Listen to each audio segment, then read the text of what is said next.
So the question of day trading always brings up, what is day trading? Especially in a market like Forex, where to say that we have a day really doesn't apply, right? We have both, you can look at the Forex market as really having multiple days, because we're dealing with a day, and to me a day is basically a working day, okay? We basically have a working day in a number of financial centers. So consider the typical Forex day trading day, if you will. Okay, and to do that, I want to bring up one of my absolute favorite tools. And if there's a particular pair or time frame or setup you want to discuss, we'll absolutely incorporate that into our talk, because I want to show how applicable these tools are on the fly.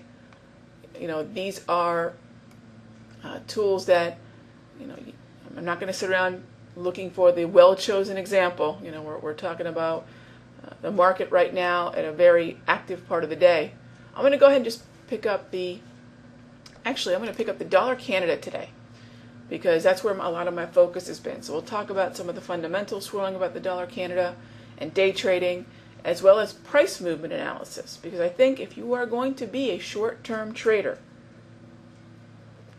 or a day trader, which I'm going to define here in just a moment, understanding the rhythm of the market is even more important than if you were a longer-term time frame trader. So what you see in front of you right now is the AutoChartist web-based platform, and built into this new version of the platform is a very cool tool called the price movement analysis. And if I click on this green view analysis button, you'll see that this window pops up here. Let's talk about this for a moment. So if I am a day trader, and I understand that there's multiple days, so we're talking about which financial center or centers are we trading during their active hours, and what is the typical volatility? What is the behavior of that pair during those individual financial centers? So a day trader back, if you were to consider what day trading was simply the first type of trading that ever existed. In other words, when Wall Street was literally a wall, traders would go home flat or without an open position at the end of the day, because who are you going to trust to do the accounting, right? There's no computers. Is one person going to be entrusted with all this information? That's a lot of power for one person, a lot of trust in that one person, right? So to go home flat every day was a necessity. There were no trustable accounting methods, okay? So you go home flat. Well, to go home flat at the end of a day doesn't quite apply to a 24-hour market that doesn't really close down until Friday afternoon and opens up Sunday afternoon. Our day basically doesn't exist in the traditional sense. So when we're day trading, it comes down to whose day is it? Is it Sydney's day? Is it Tokyo's day? Is it Hong Kong's day? Paris, Frankfurt, London? Is it New York's day? Whose day, right? And obviously we know that many of these financial centers overlap, creating more volatility than if they were open just by themselves. So Sydney being open, okay, certainly does have and offer some participation, some volume and so forth, okay? Let me just shut this sound alert down. There we go. But when Tokyo and Hong Kong join the party, it increases in what? Participation, attention, volatility, okay, importance, okay? So when those three comprise that Asian session as they're open together, I want to know the difference between trading when just Sydney's open versus trading when all three of them are open. So part of your trading tools, your trading toolkit, is going to be the understanding of the clock. Now it's interesting because my understanding of the clock came from day trading the futures and stock market, where within a single day we had all sorts of events. We have obviously the 9:30 bell ringing. Then we had the clearing period from basically 9:30 to about 9:50, 10 o'clock. Then we had another clearing period at 10 o'clock to about 10:05. Then we had the lunchtime. Then we had the bond closing. Then we had the market closing. And so intraday, we had all these smaller events occurring. Intraday. Well, we have all those same events in many ways in the Forex trading day, but then we have these larger events, which is actually these different financial centers coming and going. Okay? So the first question for every trader, but especially a day trader, a short-term intraday entry trader, is who's awake. Which financial centers? And again, Sydney, Tokyo, Hong Kong, Paris, Frankfurt, London, New York. Who's participating in the market right now? This graph you see in front of you not only gives you an idea of, as these different financial centers come and go, how are they affecting the market with their participation. Now, I'm sure many of you have a cell phone or some sort of smartphone. Everyone has smartphones now. And, I'm a huge iPhone fan. I'm pretty much connected to my iPhone because it does a number of things for me. Obviously, I can look at the market from it. I can read news from it. I do the same thing from my iPad. But the world clock that's on the iPhone makes life very easy for me, because what we're doing is looking at the world broken down into their active trading hours, right? So if I were to consider how this works, okay, right now, at this moment, it's 11 minutes after 9 on the East Coast, New York time, okay?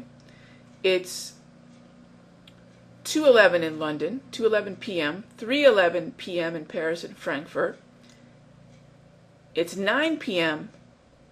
in Hong Kong. It's 11 p.m. in Sydney.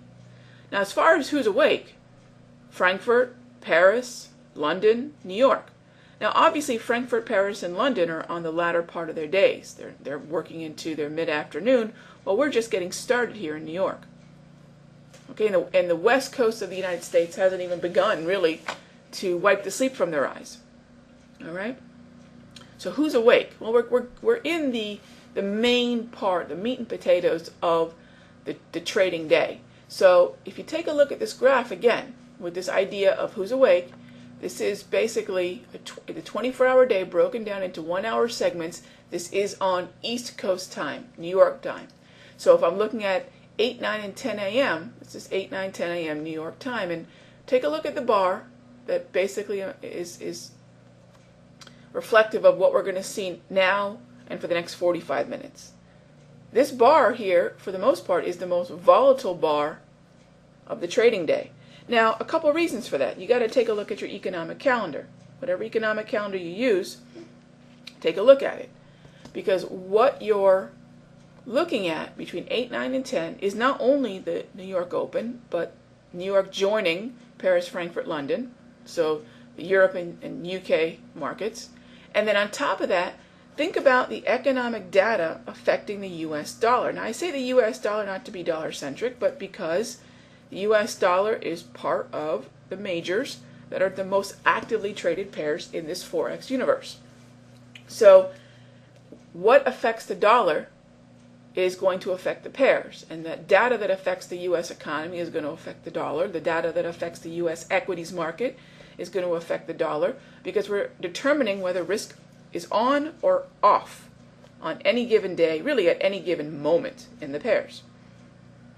So take a look at the rhythm of the dollar Canada. Now, I'm focusing on the dollar Canada today because it's an interesting pair that's kind of flying under the radar. It has been all year, it seems, where the earlier part of the year, the dollar Canada was kind of, or the loonie itself, the Canadian dollar, was kind of a feel-good story, where they were looking at potentially a balanced budget. Crude oil was climbing like nobody's business. The dollar index was sinking, keeping commodities prices high. The Dow was climbing, keeping commodities prices high. Going into late May, we were looking at nearly 100 and, was it late May or late April? We were looking at, late April, we were looking at nearly $115 per barrel crude oil. We have since sold off, but think about what was happening for the first 4 or 5 months of the year. Okay? So all this helped the loonie story, the Canadian economy. Now, a couple things about the Canadian economy and what's happening right now. Okay? A couple things. Number one, Eastern Standard Time. This is all on Eastern Standard Time. Got a question here about this graph. Eastern Standard Time. Yes. So what's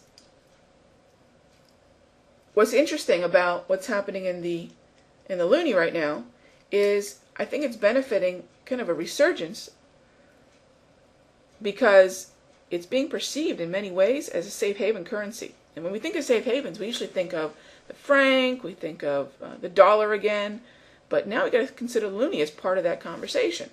There's a lot of expectation for rates to be hiked. Okay, as long as crude oil stays strong, and consider we've had a $7 per barrel resurgence in crude oil since the $90 level was hit. You know, if the equities markets continue to rally, we'll see likely crude continue to move up higher, maybe even testing that $100 a barrel mark. So the oil move has been very good for the loonie. The loonie's been gaining against both the US dollar and the euro. There's been another recent Moody's kiss of death. That's what we've been calling these Moody's Investor Service downgrades. Another Moody's kiss of death with the downgrade of Ireland's sovereign debt to junk. All this helps the loonie. So remember, oil is Canada's biggest export. 65%